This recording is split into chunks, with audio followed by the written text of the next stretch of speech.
నమస్తే welcome to fourth estate news.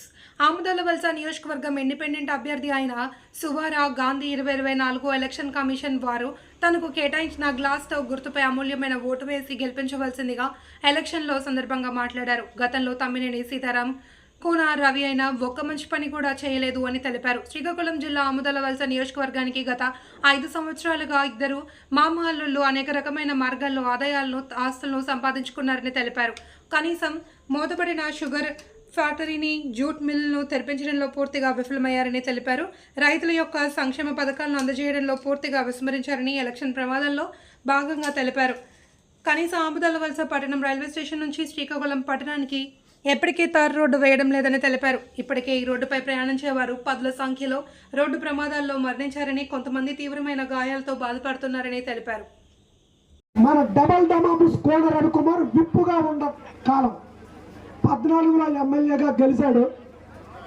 గెలిచి ఈ మండలంలో వైఎస్ఆర్ పార్టీకి ఓట్లేశారని చెప్పి సుమారు 1000 మంది పెన్షన్లు తీసిన ఈ డబల్ దమాబుస్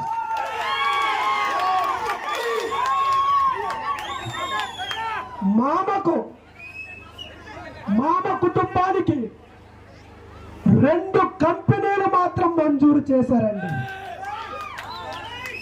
ఇదిగోండి ఆధారాలు. సామాన్య ప్రజల పెన్షన్లు తీస్తాడు,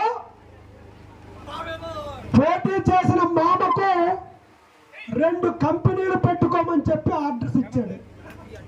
వేల కొలది షేర్లు, కోట్ల కొలది ఆస్తులు, కంపెనీల పేర్లు Sri Vanisri infra projects private limited, Sri Suchitra Samyuktha surgicals and pharma company. ఇది ఈ అల్లుడు మామల చీకటి ఒప్పందపు రాజకీయ దాంపత్య జీవితం. ఇది ఇంతే కాదు, 2005లో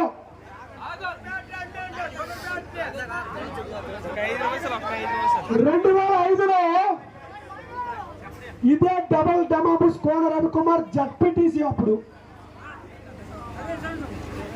వైజాగ్లో బహిరంగ మార్కెట్ రేటు కనీసం 30 కోట్లు. ఇది వీడికి అప్పటికి అంత సీన్ లేదు, కానీ మామ మంత్రిగా చేసి వచ్చాడు 2004 వరకు. ఆయన చేసిన అవినీతి సొమ్ముతో బాలమరిది పేరు మీద కొన్న ఆస్తి ఇది ఇప్పుడు కనీసం 150-200 కోట్లు. ఇది ఈ డబల్ దమాబుస్. ఇంతే కాదు,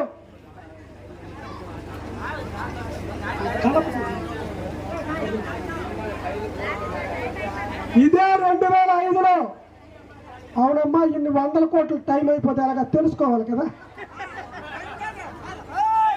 ఇదే 2005లో తమ్మినేని సీతారాం భార్య పేరు మీద